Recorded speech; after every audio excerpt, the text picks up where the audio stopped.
essentially, kind of the tagline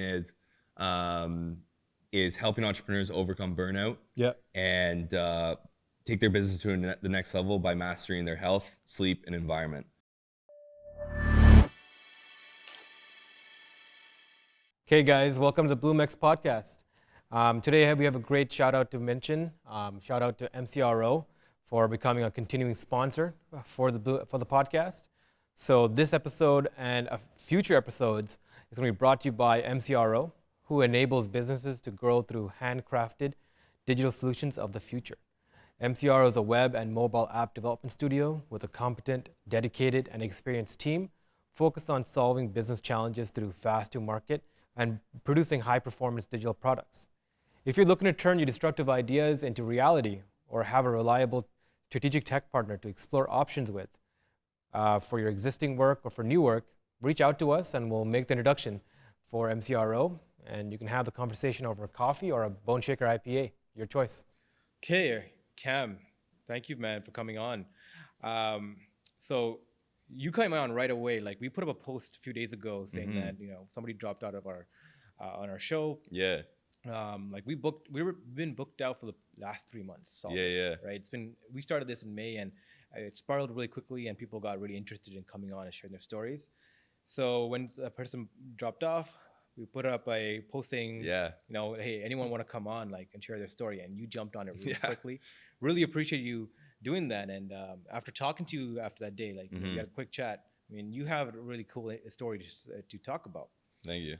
So you're involved with the startup right now, Trufan. Yep. Right, which is doing phenomenal. You yourself do a lot of fitness stuff on the side, right? And you're a young guy, man. You're 22. Yep. Doing all this. So let's talk about that, right? That young professional struggle, right? How that looks like, why you're doing the things you're doing. Right. So let's start off with Trufan and how you got there, right? Totally. You shared a really cool story that you knew one of the founders from Vancouver. Yeah. Right. So you're originally from Peterborough here.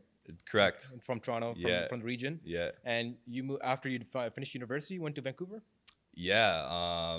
So I actually only went to college and went for 2 years as one of those guys that just never really saw the purpose of it for myself. Okay. Being in business, having that business kind of ambition since young. Perfect. I really went, to be truthful, to please my mom and experience the college experience, right? Go stay at res, hang out. But after that, I just took off to Vancouver. Where'd you go? What program did you do? Did it influence you in any way? When I went to school? Yeah, when you were in school. Yeah, I went in marketing. If I was gonna go, I was gonna go into business. Yeah. Truthfully, I don't know if there's anything that I use from that, but I mean, that's formal education with business. We move so quickly. So you went in the into world school of to kind of please family, same me. I enjoyed it. Thing, I enjoyed it, right? And I went for 2 years. It was a short period of time in the grand scheme of things, and I got an amazing opportunity. I actually ran a painting business in my first year. Cool. With a company called Student Works, which is a great program for any students looking to get involved with business early on. Great systems, and so I wouldn't have had that opportunity if I went. And that definitely opened the door for a lot of things. Mainly, I did door to door to generate all 6 figures of my revenue through that. And so that led me to building my confidence, building my initial sales skills, which ultimately led me to go out to Vancouver when I got the opportunity to, fly out to Vancouver and sell pest control door to door, which I wouldn't have done if I didn't run the painting business, if I didn't go to college. So I don't see it as a waste of time at all. I see everything as happening for you kind of vibe, right? Yeah. But nonetheless, headed out to Vancouver as soon as I could. Just got as far as away. I've always had that want or desire to just go out and where nobody knows me and I can just really focus on myself and try to grow something, right?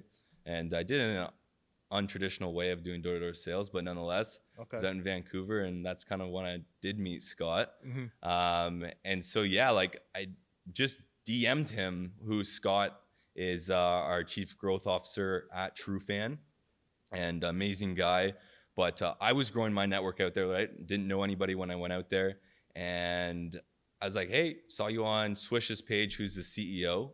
And I was like, hey man, see you're in Vancouver, looking to grow my network. know you're into sales, like would love to just Was grab this off coffee. Instagram? Like, Sorry? where'd you find him off of? Yeah, Instagram, like just Instagram. classic, slide into the DMs, Yeah, not yeah. that kind of, Yeah. and just hit them up and be like, hey, dude, I'm looking to grow my network. Seems like you just moved out here, because they just moved like 2 months prior to me reaching out to them. And so he was down. We went and grabbed coffee, just kicked it off. Like we just started vibing really well. And he invited me over to the Hootsuite office, which that's where they were working out of, because Ryan Holmes was one of the advisors. And so from there, I, just chilled there for a bit, did some work because I was doing some marketing at the time, and didn't really think of anything about it really. And next thing you know, like I ended up moving back to Peterborough after, a chain of events. They ended up getting venture capital from Round 13, Bruce Croxon's VC firm. And so they came back to Toronto.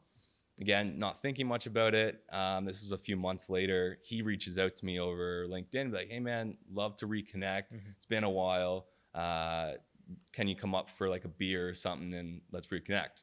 Sure. And in the back of my mind, like I had a feeling that he was going to be pitching me on a job. And at the time it was going to work out for me because I was not enjoying what I did at Peterborough. I joined a marketing agency and I just really wasn't enjoying it. So it just felt right. I'm like, you know what? I'm going to go do it, reconnect with him. And sure enough, like he offered me the position of business dev manager. And ever since, I've been their first hire at Trufan about 8 months ago now. And, lots have happened since then. So really, really funny story how it's happened. And, I'm a big believer in the universe gives you what you need, not what you want. And that was definitely one of them. Awesome. I mean, that's really the power of putting yourself out there. Right? When you're like hunting for any kind of opportunity, right? Someone told me this really early on, right? Like, not all who lost wander, right? So definitely. A lot of people get to this point, especially when you're younger, like you don't know. There's so many things you don't know, you don't even know. 100%. Right? And a lot of people can get overwhelmed by that or like underwhelmed, where they feel like they go to this cloud of like, I don't know what I want to do, or like, just kind of like stay within the same kind of bubble, not really grow. So it's really cool that you went somewhere completely where you didn't know anybody, right? I had to. I mean, that's a lot of risk. Right? Like, how'd you do it? Did you like, I'm just gonna figure it out, or did you plan for it? Like I always felt like I was just ready for it. And that dates back to when I was even younger. I had this weird thought that would always pop up in my head, and I just wanted to leave home with nothing, and where nobody knows of me, which I kind of did, but obviously I had money and established myself at that point. But when I was like 12, 13, 14, 15, I just wanted to leave and tell nobody and just go like build something and see what I can create, right? Like from just connecting with people, whether I'm working at McDonald's or working at like a bank, like that wasn't really the point. It was the fact that I could go with nothing and figure my way out, from, finding out where to live, to building the relationships with employers, to, building a new social network, but doing it on my own terms, because I felt like I was very constrained in high school of like, I'm surrounded by all these people that I didn't choose to be surrounded by, and I have to be surrounded by these people for the next 3-4 years, right? And so that kind of bothered me, and it really weighed on me as I finished high school, because, being someone who really felt like I was meant for more, right? And in a small town where everybody's very small-minded and they want to party. And don't get me wrong, I have had my fair share of partying, but there was always that thought and voice deep down saying like, you can go and do more, like now. And so I always had that. And so when the time came, it was like, it's this time, like I'm ready for this. And I never once questioned it. My friends always like, dude, how'd you do it? And even my mom's friends would always like tell her what she would always, voice to me is like, they don't even know how they would do it, like, and being like 40-year-old parents, right? And 40-year-old people. So it's something that I just kind of took for granted almost. But as people started to say like, were you not scared? Like, that's a lot of risk. And it was like, oh, I guess that is something cool that I have on my side, right? And I started to appreciate it a lot more. But very, very natural for me to do something like that. That's awesome, because like it's almost like you didn't know that it was a risk. You didn't know what you're doing. You're just kind of going with it. You just figured it out. Yeah. And that's part of what it is, right? When you don't have that burden of that anxiety, right? And like, oh shit, like what am I doing? Totally. You're just like kind of going with it. You just kind of kind of more free flowing. Mhm. And when you're young, you don't really need much, No, man. Like, right? You can like, kind of work it out, right? I've had a few experiences like that where I've moved many times just because of my nature of like, I just move. And like, I don't mind moving because like, I just can get up and go. I don't have, to take care of my kids, my dogs, like mortgage payments, car payments, like none of that. Right. So, when I went out to Vancouver, I first lived in this house that I was provided by me from the company I worked with. And then I ended up moving for a month to another apartment, moved all my stuff in there. And then I was like, I don't like this place. I'm moving again. So I moved after a month, lived there for 3 months. And then after that, I moved back to Peterborough. From Peterborough, I lived there for 3 months and then moved to Toronto, lived in one spot in Toronto, which is actually close to here. Lived there for 3 months. And then I was like, my buddy offered to move downtown with me. I'm like, sure, I'm moving again. Nice. So it's just such a freedom feeling, right? And like, I've always wanted that and be like, no question of like, if you wanted to go do this, right? You're young. And it's like, when I am young, I want to be able to experience that because this is the time where you don't have those commitments. Exactly. So it's been like, why not? Right? What's there to lose? Let's talk about like structuring that, because that's wicked that you can move all that. Like that's like the dream, right? That kind of fluidity. Like I listen to this and I'm like, holy crap. Like, that's kind of the thing. Like I wish that we could do that now. Right? Yeah. So let's talk about how you figured all that out. Right? Like how old were you when you made this move, like transition to like move out? Like when I first went to college, I was 17. And then from there, when I moved to res, and then 18 when I moved into my first place off campus. But then when I went to Vancouver, I just turned 19. So I would have been 19. And then from there, it was over the span of about a year and a half. So about like 19 to 20 or so when I did all that. So let's talk about how you figured that out. Like how you figure out like getting like how do you rent a place out? Yeah. How do you do all these things, right? Like how do you even like learn all that kind of stuff, right? Yeah. Was it like you asked the right people, researching through your phone, like well, what was the mechanics there? Honestly, like I think the renting part is the easier of it, for myself at least. Like it was just more a Kijiji search, stay on top of it. What I think is really interesting, and I see a lot of my friends going through it right now, because again, like this is a period where they're finishing their 4-year degree or whatnot, and now they're like moving out on their own, like their own. And I keep telling all my friends, I'm like, you might be living with somebody right now, but when you actually live on your own, which took me a while to actually do, I was always living with 1 or 2 people. That's when things really get tricky, because it's like you're alone with yourself and you don't have like a social kind of guideline to take you through the day. And that's when it's like, okay, you need to go buy toilet paper. You need to go like actually think about 3 meals and like snacks for yourself each day, and when you're going to cook that, and when you're going to go get groceries, and those small stuff that as a student or as like a young, adult, a lot of us don't think about that coming out of leaving from our parents' home or living with our friends. That was the biggest thing that I had to figure out, because it threw me off balance so much, and having such a high priority of my health, I really needed to figure that out, because I was like, I can't go days on end eating out or not eating. Like I needed to cook 3 days or 3 meals a day and have that ready for myself. So it was finding that balance. Like the biggest thing was finding that timing balance of like, when are you going to go to the grocery store? When you do go, what are you going to buy? And then like, how are you going to cook it? Okay, it tasted horrible. How can you make it not taste like horrible so you actually eat it?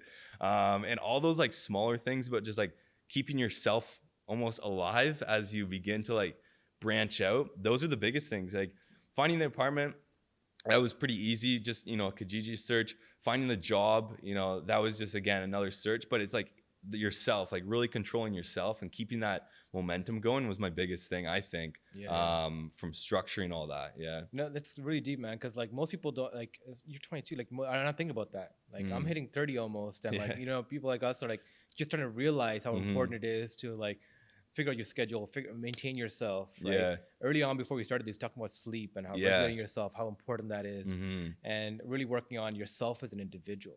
I mean, we're so not socialized for that, right? To like think about ourselves as a piece of work that needs to be improved upon.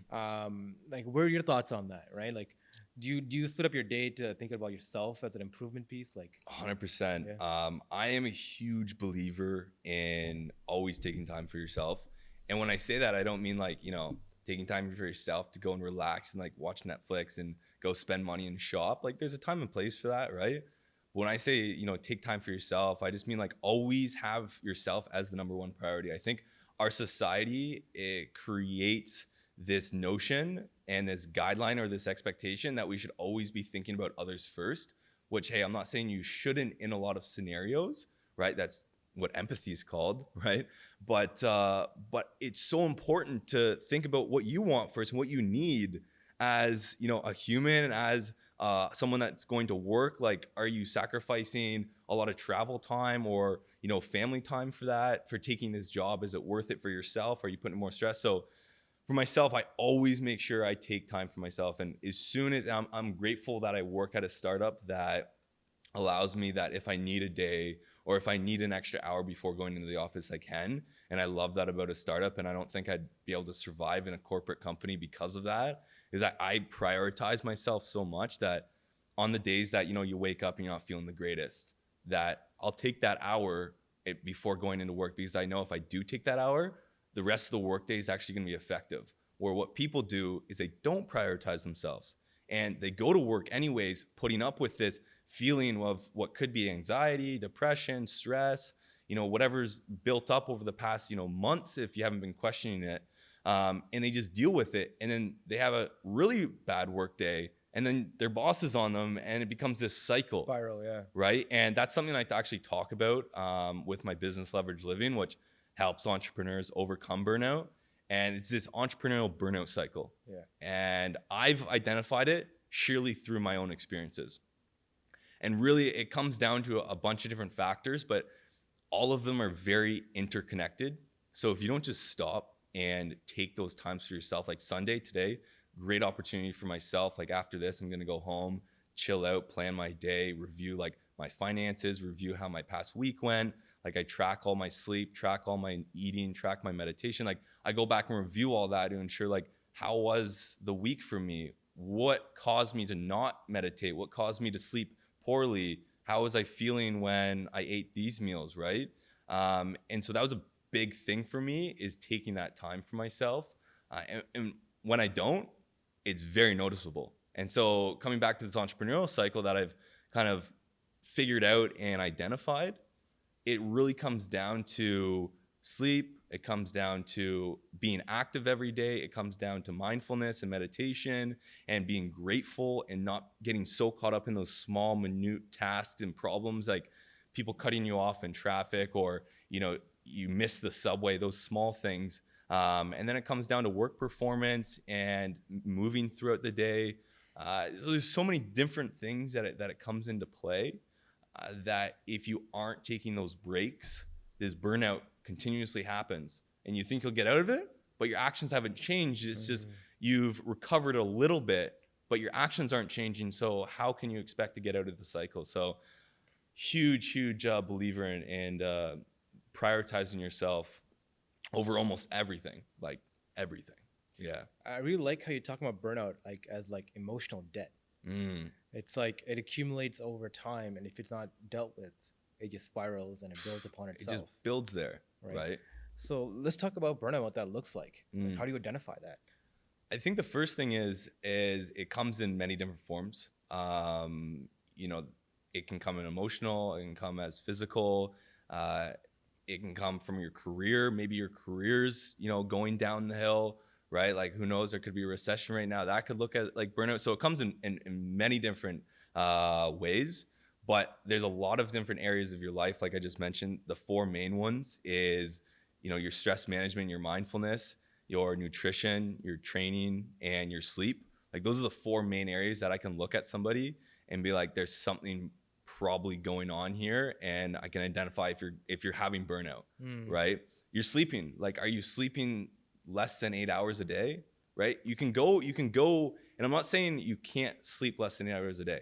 Many people do it, right? But it's like, how long can you sustain that, right? We're playing the long-term game here as entrepreneurs. So it's like you can build a business with just your mind, and this is what I always say. You can build a business with just your mind. Don't worry about your sleep. Don't worry about, you know, your body. Don't worry about what you eat. But long-term, when you want to build a legacy, you need to take in all of those into consideration, right? So if you're sleeping less than 8 hours a day, that's only going to allow you to work at that kind of pace for so long before you burn out, either get sick because when you're not sleeping 8 hours a day, you're not letting your immune system repair properly, as well as if you're not doing it, then a lot of the time you're going to be missing out on those key kind of hormone imbalances that get thrown out of imbalance by staying up late and being in front of the computer late at night, right? The big thing I'm sure you've heard of is like those blue light blocking glasses, and how there's this blue light. What is this blue light that we're all talking about, right? That's a huge thing that a lot of research is coming up as well right now. That's not allowing us to sleep. So even when we do sleep 6 hours, are those 6 hours even effective 6 hours? Yeah. Right. And that's why I have this ring. It's called an Oura ring, and it tracks everything. The one thing I was stunned about is I would be in bed for 8, but I would actually only sleep 6.5 or 7. So it's like, okay, so maybe you're in bed for 8, but how long are you actually sleeping for, and what's the quality of that? So sleep is a huge one, right? I think that is one of the biggest pillars of the whole thing, because it's something everybody has to do, no matter what, right? Nutrition is the next one, I think. I think nutrition is actually one of the biggest underlying causes to all diseases today. And, by no means am I a scientist and researcher that can pinpoint all this, but just hearing about how important nutrition is from our gut, our gut is, coming out as our second brain and has actually more neuron cells than our brain does. Yeah. So that's pretty crazy in itself. So that's got to lead to okay, what are we feeding our gut, right? Where it gets digested, the food gets digested. That's supposed to be our second brain. And if we're feeding it poor, garbage in, garbage out, right? Yeah. So what are you eating? That's going to lead to illnesses. And then on top of that, you're not sleeping well. Your body just can't hold up a strong immune system. Absolutely. Okay. Next thing, training, right? If you're not moving the body, when I say training, that means that doesn't mean high intensity. I just mean how much are you moving your body throughout the day? Are you moving in the morning to get your blood pumping and get the hormones kicking and get your serotonin and cortisol up? Or are you just waking up, not drinking any water on a dry system, having a hot cup of coffee? That's going to dehydrate your system even more, right? That's what I would probably say 95% of North America does, right? And so the biggest thing I do is drink a huge thing of water right in the morning and then drink coffee. And when I do drink coffee, I drink with Mct Oil. And so nutrition's the biggest. Mct Oil, what does that do? Mct Oil is a strain of coconut oil. It's just a pure strain. I think it's C8 or C12. And essentially it bonds with the caffeine molecules to slowly release the caffeine in our body. And so, when we drink coffee in the morning, we're very adjusted to having that spike, which gives a crash later, or avoiding that spike by drinking another cup of coffee, right? So I only drink 1 cup with Mct Oil, and that sustains me because it's a slow release. So all these things, and I honestly could go on forever about all these pillars, but trying to get into a little bit for some value is again, garbage in, garbage out. And if you aren't fueling yourself properly, then how can you expect to, operate properly or operate efficiently and at your best? Again, as an entrepreneur, you want efficiency and you want to be operating at your best. And so those are the main 3 areas. The other one's stress and mindfulness. Huge piece, meditation has honestly probably changed my life when I started doing that. And I know that still sounds very airy-fairy, especially for where we are. Although meditation, mental health, mindfulness, gratitude, all those kind of buzzwords and those activities are becoming a more a forefront of what entrepreneurs and just everybody is starting to do. But a lot of people don't see that as a key pillar as part of your burnout or your sustainability. And I can hands down say that has been for me, to give you an example, again, just staying grateful for the fact that I could take the TTC here today, that I had hot water to take a shower this morning, and I woke up in the safety of my bed. Those 3 things is simple. And just being grateful for that and just being conscious of that on a day-to-day basis allows me to not get into the minor of it. And that, as much as it sounds like a small thing, leads to, when people aren't doing it, leads to the burnout or adds to the burnout. And so those are the 4 main things. I can go, again, you can dive a lot deeper into. So 4 main things. Can you list that? Sorry? You said 4 main pillars? Yeah. So sleep, is definitely one of them. Okay. Nutrition, what you eat, how you eat it, when you eat it, all that. Training and just being physical. When are you moving your body? Are you sitting down for 8 hours a day and not moving once? And then stress management, emotion management, mindfulness, meditation. So Amazing. I mean, that's really cool you codified this, because you're speaking all the words that really jive me right now. Like this is what exactly I'm into. Yeah. Right. Like how to make yourself like more high functioning. 100%. Right. I mean, people don't understand that their body is like a vehicle. Right. Totally. I mean, you live up here, your mind is running and all this, but if you don't take care of this vehicle that you're being given, like it's not going to perform for you. Right, it's not going to accomplish the things that you want to accomplish and drive you forward. Right, and everything all kind of feeds each other. And it's interesting you talk about the second gut. Right, like we're learning so much more about this, of how like the gut and what you feed it. It like one of the things that blows my mind. Like it's like almost 1/3 of the cells that live in the body is not you. Right. It's like bacteria, and it's a microbiome that kind of lives within you. Right, it doesn't share your DNA. It's different. So you are not just you. You're like an ecosystem living inside you. Yeah. And everything you feed this ecosystem kind of like responds to it.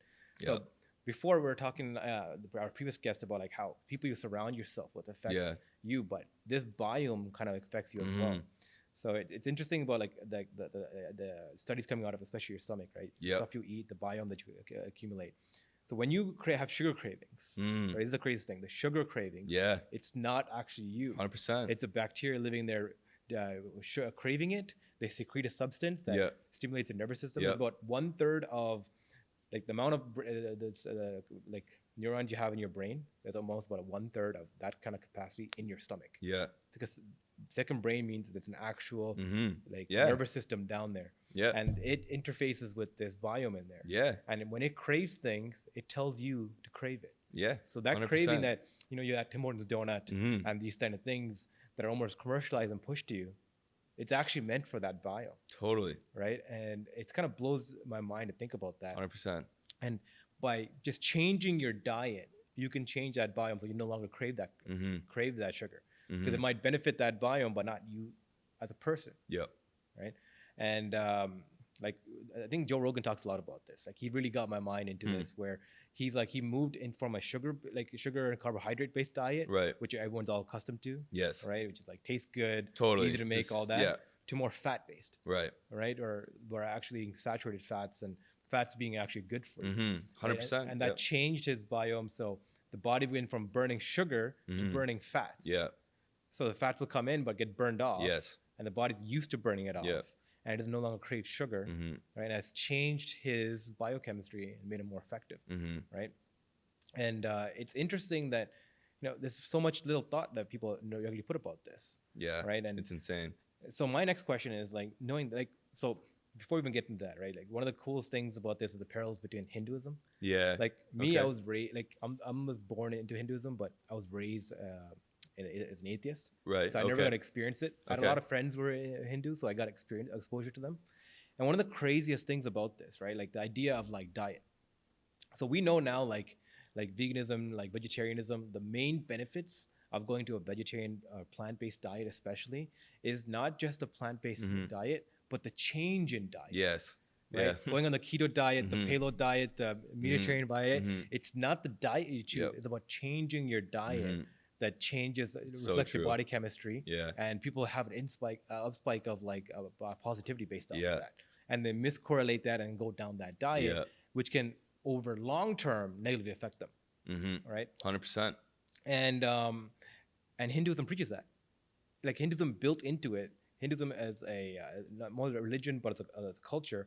Like you have these weeks where you're supposed to go veggie and you go back. You're supposed to do like a what would you call? I don't know how to call it in English, but like almost like a sacrifice. Like every week, you choose a day, either Tuesdays or Fridays. Not like a fast. Not like a fast, but you go vegetarian. You avoid all meat. Right. So like a meat fast.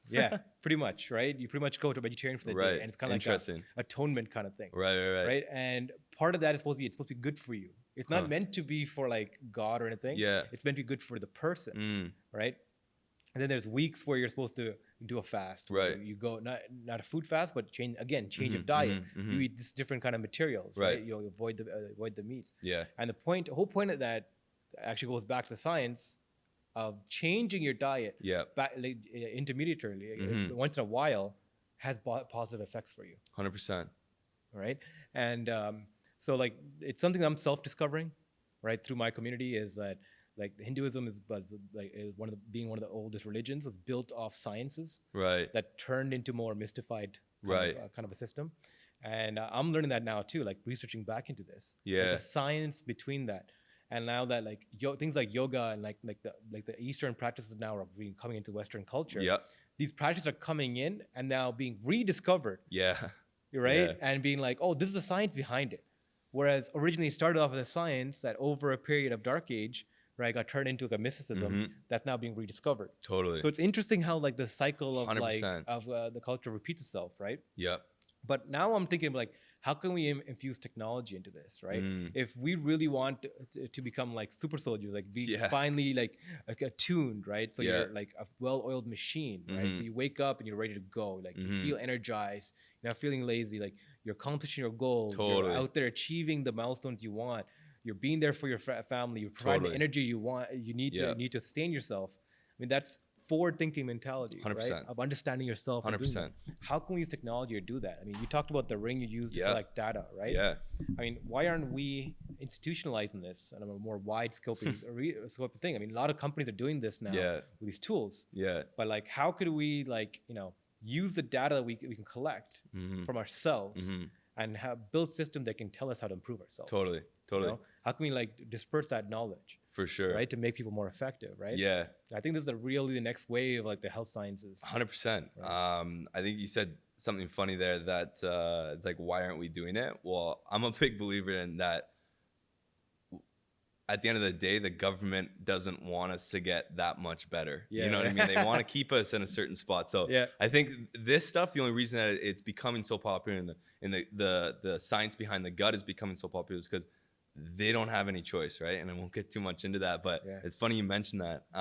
How technology though is affecting it is personalization, for sure. Yeah. Like for me, this is my personalized results each day. It's not saying a scientist or a researcher saying the average this, do person, that, yeah. the average person needs 7 to 8 hours of sleep a night, and you're going to be great, right? Like you're going to be at your peak performance. That's just not the case for people. Some people are, night owls. Some people are morning worms. Like that's actually proven that your hormones and the way you function from your circadian rhythm, which is our natural body clock, actually dictates when the best time for us to go to bed and wake up, right?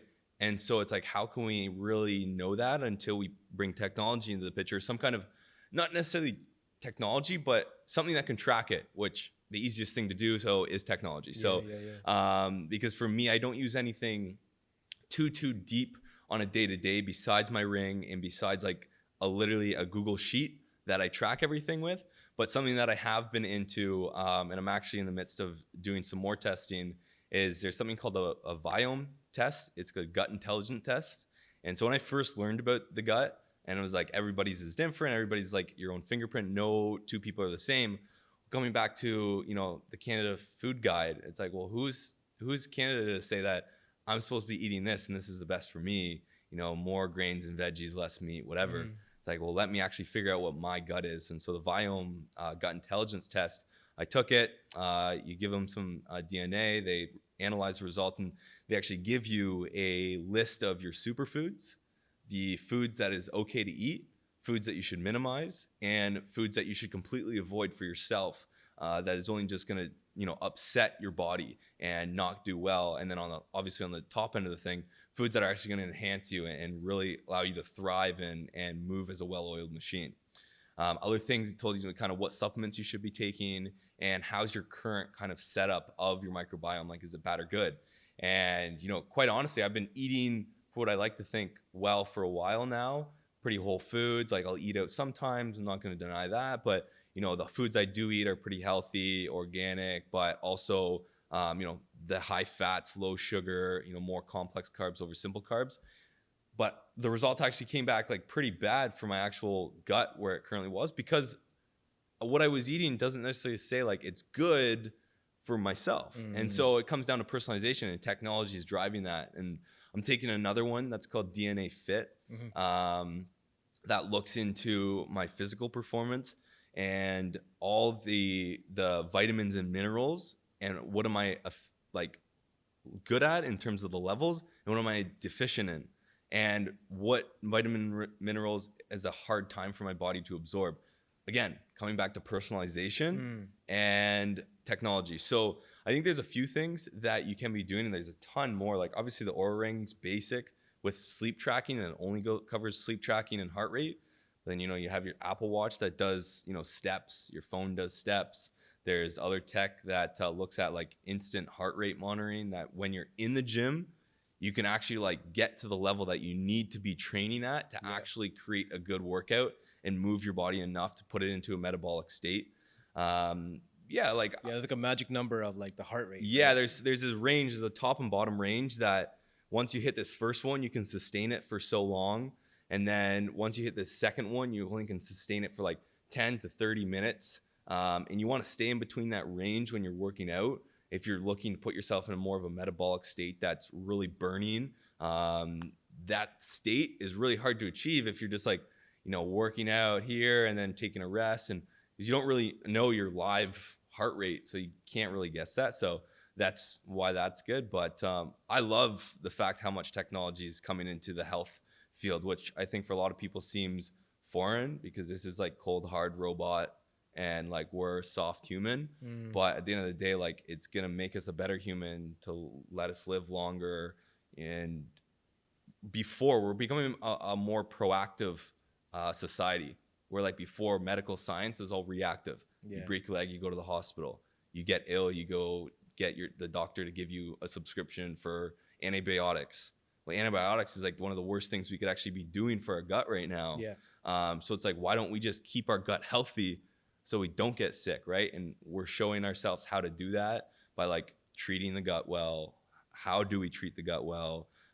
Tracking sleep, you know, getting up and moving every day and keeping the immune system strong, so we become more proactive rather than reactive. Absolutely. And that's done with technology. So have you ever looked into like the history of the current like of healthcare right now, like how it came to be? Like no. Yeah, so I looked into this recently, like a few years ago actually, right? I got super into it. So I graduated from like a neuroscience psychology background. Okay, cool. Right, got heavy into understanding how trauma and anxiety affects people, PTSD. Right.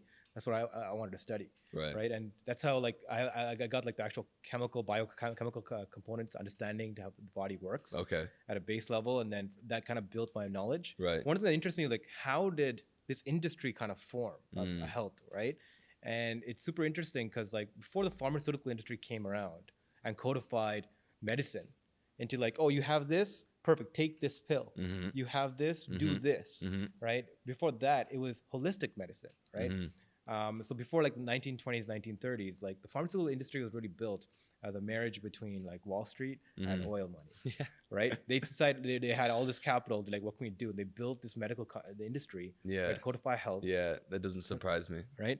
And part of that is they built the university infrastructures, academic infrastructure. They paid universities, they built the academic institutions that can provide all this research to back up the actual the facts that can codify into medicine that can be sold. Right, so transactable medicine. Yeah. Before that, medicine was holistic, right? And people were again doing personalized treatment. People would come and sit down, talk to you, talk about your sleep, talk about your habits, talk about who you're with, what's your, you know, and it was almost this industry came up and mysticized that, right? Turned this like, oh, this is all like, you know, totally pseudoscience, right? Totally. That's a term they put it under, right? But the fact is, before the pharmaceutical industry, when it first came up, for the first like 50 years, when it was trying to develop, it was only 50% effective. It was exactly the same rate of effect as holistic medicine. Wow. Okay. Which was, you know, making yourself better, or by giving more natural remedies. And taking advantage of the placebo effect. Right. A lot of the placebo effect was being used. Right. The self-healing capabilities of the mind. And it was only 50% effective until this money started pouring into it and this industry got built up. And now we're seeing a reversal of that because knowledge is by more open. Right? People can now go up and research and understand things, right? And we're no longer hidden behind this paywall of academic research and then newspapers and being told by these institutions, this is what's good for you. This is what the average is. This is what you should be keeping up to this average. And going back to personalization, but I think the next stage is mass personalization. Totally. Yep. How can you enable this kind of thinking, like your kind of level of knowledge? How can you give that to people? And now the technology is being available. Now that voices in every household now, right? We have these tracking tools you wear that can capture all this data. Now it's how to connect the two together, right? So technology enables better health for us, Totally. right? And gives us the best tools and access based off our personalized news, right? I mean, I'm a huge fan of this. Like next 5 to 10 years, the data collection of our cells, of our biochemistry is going to get to the point where, we're going to know our blood glucose levels in real time. Yeah. You can have That's crazy. a sensor inside your body that's telling you what your biochemistry of your blood is. Yes. Right. How much oxygen is being held in average by your bloodstream. Right. Real internalized data. For sure. How can we apply that? Right. So there was a research done recently in like China. Right. They took all their top doctors. One of the biggest problems in medicine is that doctors has an insane rate of being wrong. Diagnosis. Oh, yeah. Right? I think the rate was like 60% of times of diagnosis are mistaken or an error. I don't, Right? I So believe that. diagnosis is something that repeatedly have to be done. They're problem solving over and over again. The thing is, machines are really good at this. And so they did a test, right?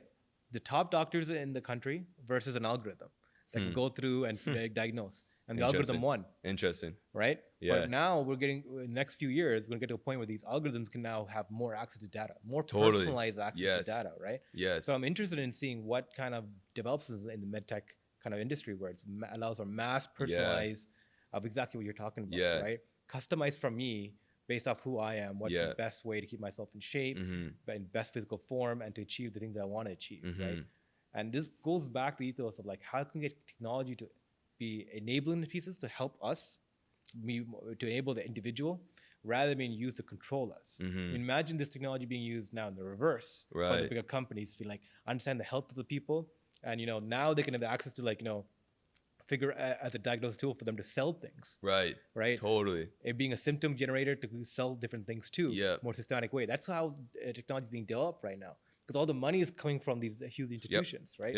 So I think we're really at a crisis point between whether technology is going to be used to kind of enslave us and divide the gap even bigger with the people who have and have-nots, right? Or it can be an enable piece and it kind of enables everybody to become more empowered. For sure. And we blossom as a society because totally. right? Become better. Yeah. So one of the things I'm really interested in, you're kind of thinking, how can we get that out to the people, right? How can we codify this so that it can be mass personalized and get to I think it really starts with collecting data for yourself. For sure. People getting access to it. You can, getting a ring, getting a smartwatch, collecting data for yourself.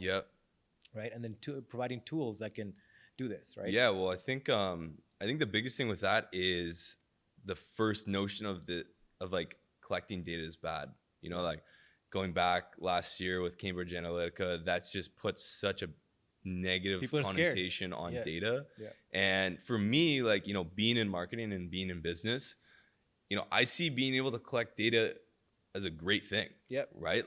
All Facebook is really trying to do, maybe with the political stuff, there is some muddy waters per se, but when it comes to advertising, when it comes to marketing, when it comes to health, the only reason we're collecting data is to drive more personalized offers, drive more personalized solutions for us, instead of getting, spammed with all these ads that aren't relevant to us right now, or all these diagnoses that aren't actually what's causing us. And so I think that the data, it first needs to get lifted from that negative connotation of big companies collecting data is a bad thing, or companies in general. I have no problem giving my sleep data, my eating data, my stress management and mental health data to companies that are trying to go and build more personalized solutions. I think that's the first thing. Because I hear it all the time. How can you control for that? Right? Let's say you find a company that you trust, you support, and they get bought up by a larger company, and all that data now becomes part of that stream, right? I mean, that's one of the biggest risks right now. Right? I think we're in the potential of a gold rush. Right. When it comes to data. Data's become the new gold. It's actually worth more. It's priceless. It's priceless. but it's being bottlenecked by Yeah. distrust Mhm. because these private institutions have historical Yeah. abuse cases against Yeah. it. People are less likely to give up their data, right? Mhm. There was like a famous case that came up in Boston where this new company came out, had a smart material meant for women Okay. that when they had their periods, Right. it would actually give them real-time diagnosis Wow. of based off their blood flow and all that, like of their fertility, Wow. what's actually happening in their bodies. It's amazing tech. Yeah. No one would wanted to do it though because of the behavior response. Like it's such valuable data, I don't trust giving it out, or I don't want that collected, right? So it's a kind of a training aspect comes into play. No, totally. I get So that. I think like going back to the conversation I had earlier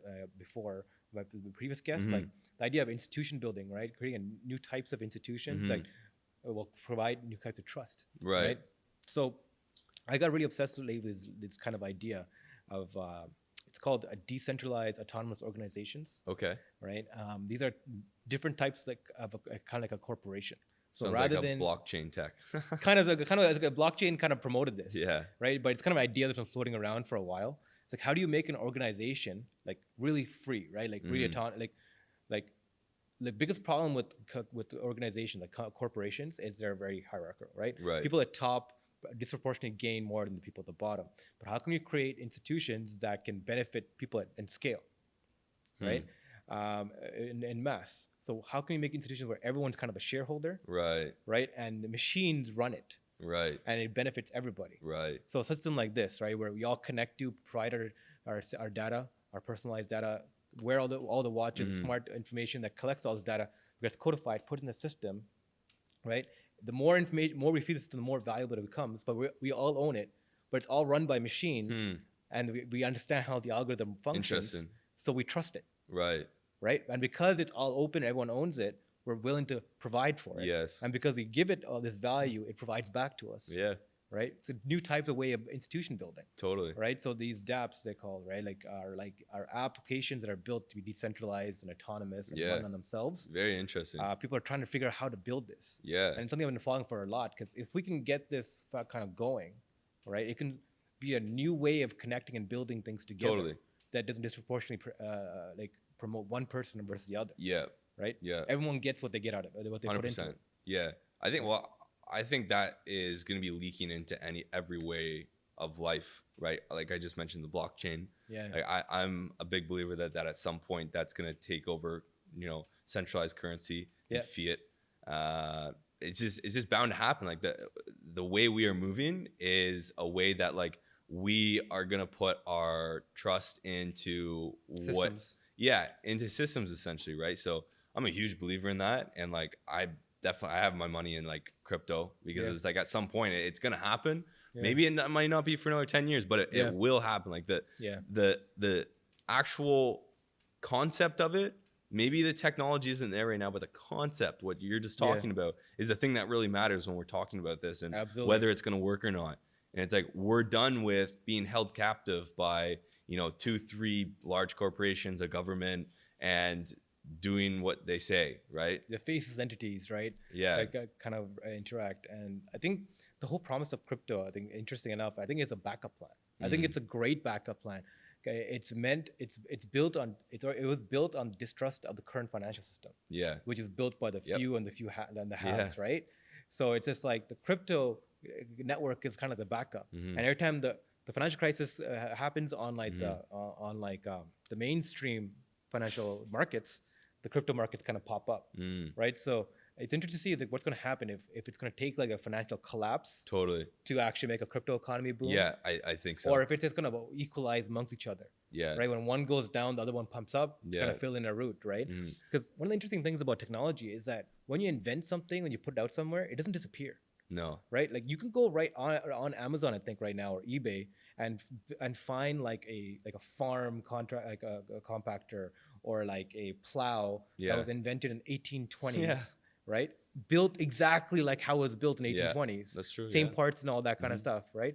Like you can like all these legacy things that are built like technologies afterwards are still there available. And money is still a technology, right? Fiat is it's a technology, just like blockchain is. Totally. I don't think it's going to ever disappear, but I think it's going to be systems that kind of work together in different ways or another. Yeah, right? yeah. I also think like depending on where you live, I think will dictate how much crypto or the blockchain will be, evident in that economy or that, society, right? Because at the end of the day, like if one government just isn't gaining the trust, or the corporate, like a perfect example down in Venezuela, Yeah. like they are implementing it, and they will continue to implement a crypto because the fiat is pretty much non-existent. Yeah. They need a right? different solution. Right. So places like that, I definitely think that, it will bloom more. But yeah, I guess I can see where you're coming from, where the sense it might not ever disappear per se. Yeah. Yeah. Awesome, man. This has been interesting, right? Yeah, yeah, totally. Let's flip back to Trufan and what you Yeah, guys are I'd doing love to. there, Uh-huh. right? Step back in that conversation, right? Yeah. So Trufan, if you can give a little high level of what's going on there, like what you Definitely. guys are doing. Yeah, well, yeah, I'll start off by kind of what we do. Yeah. So Trufan as a whole is a social intelligence platform that allows brands essentially to find their top fans.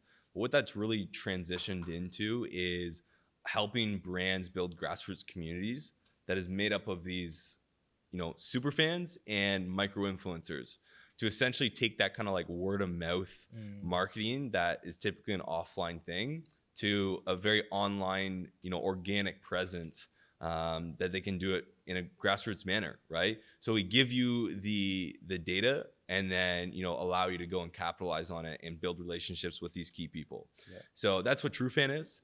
I'll go one step further and say we actually just acquired another piece of tech. Cool. That very exciting stuff, and I gotta say congrats to our CEO and our co-founder Swish and Onic, because they did an amazing job with that.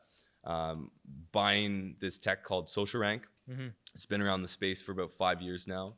Really, really robust piece of tech that is an audience segmentation platform. So if you think about it, Trufan goes really deep and allows you to find a very like niche audience within your following, or like the industry's following. But then Social Rank allows you to go really wide and understand your audience as a whole. Yeah. So we're not just looking at the engaged audience, we're looking at every bit of the audience. Where are they from? What's their gender? What's in their bios? Like, what are they about? All that kind of stuff. And so both those two combined creates kind of a suite of a really powerful audience segmentation and social analytics, tool. Yeah. Awesome. So let's talk a little bit about that acquisition part of it, right? 'Cause Totally. you guys are a pretty young company, and you went out and purchased another company. Yeah. That's been around for a little bit longer. Yeah. Acquired their tech, Yeah. right? And are like merging with your own. Yeah. And that's a lot of moving pieces. Like, so were you around when the decision came about to purchase this? Like, Yeah. I mean, the conversation really only started, I think, like 2 months till we actually bought it. Like, it was fairly quick for an acquisition. yeah, And mind you, a little background, like Swish and Onic had ties with the owners of Social Rank. they knew each other. Yeah. Yeah, like they knew each other and they kept in touch. Actually, like Swish had like saw Alex, who was the CEO of Social Rank, as kind of that mentor role model in the social analytics space. So wow, yeah. it was pretty cool to kind of see it come full circle. And I know it's very special for Swish. But the acquisition itself, I was definitely around for that. And I wasn't, heavily involved in the conversations by any means. Being a hire, I'm an employee, not the founding team, but very much a startup. Like, we talk pretty openly. So, a lot of interesting things went on, right? Like buying a piece of tech when we're a startup. And so it's like that whole notion is like, you're a startup. What do you mean you just bought a piece of tech, right? Or bought a company, because we did buy their book of business as well. So that was very interesting. Definitely some of the challenges with that. I know for Onic and Swish, like a lot of legal side, like, how do you, they're a US company, we're a Canadian company. How do you bring it into the US or bring it into Canada? And all the taxes and, sending the money and finalizing the paperwork. I know that's been a challenge. But the biggest thing for what I've been dealing with right now, and same with Scott, who we work very closely, is the transition of clients. So Social Rank actually has some very like key clients, to name a few, like Samsung US, VaynerMedia, Victoria's Secret, NFL, NBA. So we got some big That's clients some good working names, with. yeah. And so us being a startup, especially being a bunch of 20-year-olds going and dealing with like some of the largest, companies in North America, if not the world, you got to kind of like tiptoe around and ensure that you're just doing your due diligence when bringing that over, because like a big part of us buying that was buying their book of business. So we want to ensure that there's no churn. We want to ensure that we're giving the right service and the best possible service to them. Gotcha. And so it's understanding like what's been going on prior, what's been the prior kind of like journal of, you know, the last transactions with the company and Social Rank, and how can we ensure that's a smooth transaction from billing to, you know, customer success to the platform itself. And so there's been some challenges in there, good challenges, because it's, you know, being on the phone with some of these companies has been really, really exciting. Yeah. And at 22, I wouldn't think I'm talking to some of the top companies in the world, right? So that's been amazing, but also a challenge because it's like you do have a lot of pressure. I didn't feel it at first. I'm like, oh, this is sick. I'm going to work with a lot of big companies. But it's like when you get on the phone with these like corporate companies and these like big execs, it's like, you got to say the right things, you know? So it's been challenging, but it's been very rewarding as well. So awesome. Like, I mean, that's the growth you get out of a startup, right? Yeah. I mean, you get to experience all these things that it would probably take like a normal career, like years and like multiple like different employees, to 100%. employers to like learn from. 100%. I mean, Trufan is a relatively run by a young team as well, right? No one's over 27 or 28. Like, yeah. Right. So what, like, how do you guys navigate the knowledge gap, right?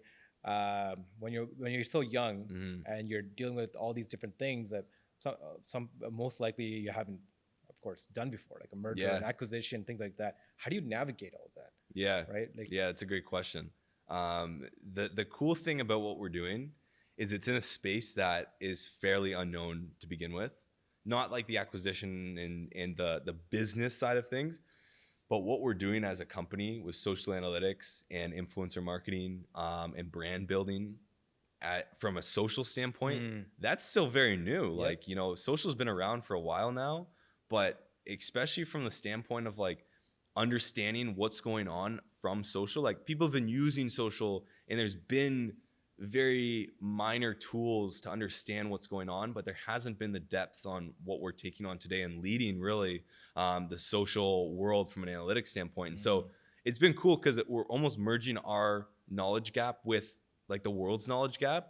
And so we're kind of just being that pioneer of like figuring it out on our own / seeing what's out there, understanding kind of what we are capable of, and using our past resources of like each of us from the team. We all have great backgrounds of kind of like marketing and community building. Like Swish does an amazing job. He has a great network and he's built amazing relationships. So it's been cool because it's almost been merging. And so it hasn't felt like there's been too much of a knowledge gap from the standpoint of our business and what we actually do as a core service offering.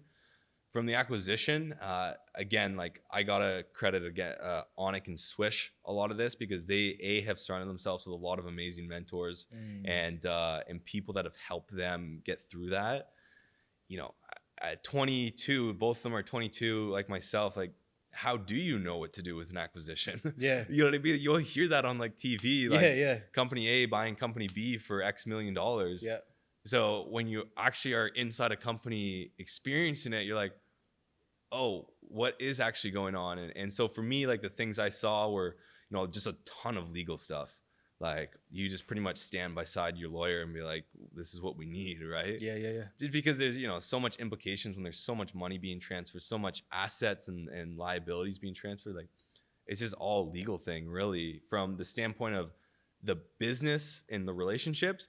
Swish and them and ourselves, it's just about building the relationships and doing what we know how to do and continue to cater to what the customer wants. So and that really comes down to the core, right? Like I won't keep kind of focusing business to be like an economic thing, like numbers and everything, but it's really relationships. It's really everything's relationships. Like business, real business is actually just relationship between people. Yeah, right. And within I love that it is within the buyers, within all that, right? Understanding demand and supply, like like it's not just like the transaction, right? All 100%. The mechanics behind it, and more today, right? Like they were you know acquaintances and they knew of each other prior, like the CEO of our company and CEO of Social Rank. And I think the main reason that happened with us as a startup, they probably could have went and sold to any other agency. Like there was multiple agencies trying to buy them.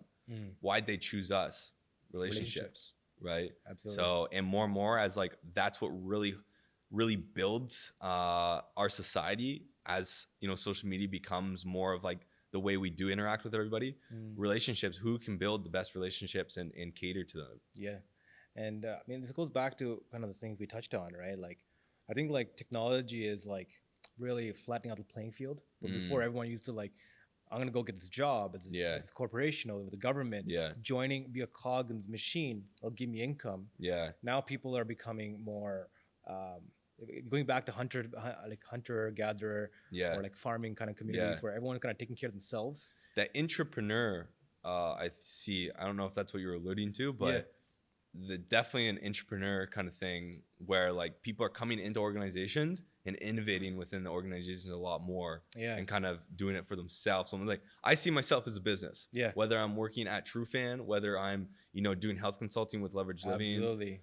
I just see myself as a business, and I think with your own brand, with your own growth curve. And I think everybody else within our team does, and I think that's why we've been able to do what we have. So it's like all these like businesses basically businesses come together to create an entity, right, to house themselves, and be a mechanism for them to function through.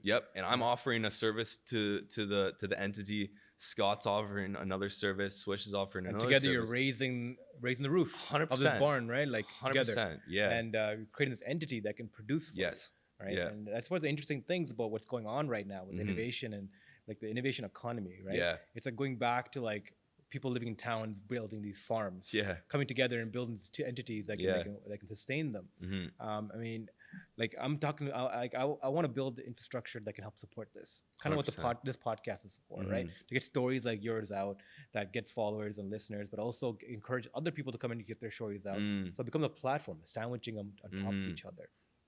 And I mean, stories like yours is inspiring because like going out there and facing the kind of things you faced and being able to learn from it and showcasing that learning curve, right? The way you're talking, communicating, and thinking about life is so far ahead of most people your age that you can see that risk taking is not just the taking the leap. Where it ends, where it takes you, right? Whether you make that leap or not, like whether you end up where you want to go or not, right? It's an act of going somewhere. For sure. Right? So sometimes it's about taking that step and that leap forward and learning 100%. From that kind of process. So I'm really excited about it, seeing like where you go from here, right? Especially with you as a business, right? Trufan, what you do is doing there. And really with like the health movement, right? So you on the side are a coach for entrepreneurs. Let's wrap up with that, right? Can you bring that up, Dale, his site? Your Instagram, I think. That'd be awesome. Right, so you help entrepreneurs get fitness goals and results. Right? So essentially, kind of the tagline is helping entrepreneurs overcome burnout. And take their business to the next level by mastering their health, sleep, and environment. So that's really what Leverage Living is really about, and that's our main focus. Cool. And people can get in contact with you on LinkedIn, Instagram. Right? LinkedIn definitely, Instagram definitely, like both sides. I can talk about both sides on either platforms, right? I mainly cater to my health. I'm a health side. But on LinkedIn, I do a lot of videos and content around Trufan and more of like marketing side. But yeah, like I've actually just started posting recently about the entrepreneurial burnout cycle. What I was talking about, each post I was going through a phase of it. Cool. And then my last post, actually, I got a lot of feedback and lots of positivity from it, because my last post, so my most recent post, was actually around mental health, and I was just openly sharing a day that I had, kind of like, a mental health day, right? Like I just felt very anxious. I woke up with a lot of anxiety for what I like self-diagnosed myself after with, and I just talk about that stuff, and I'm very open with that on my Instagram. So if anybody ever has any questions about that, how I cope with it, I've been told I can cope with it very well, and be able to identify that. So if anybody has any questions about how I cope with it, meditation, gratitude, nutrition, training, sleep, any of that, I'm always happy to answer that, especially through my Instagram. For sure. Man. All right, perfect. Hopefully people reach out to you through this. Yeah. Man, Cam, thank you so much for coming and joining us. This has been Definitely. great. Yeah, it's really been awesome. Enjoyed this. Amazing studio. Awesome, man. Okay. We're out. Okay. Sweet.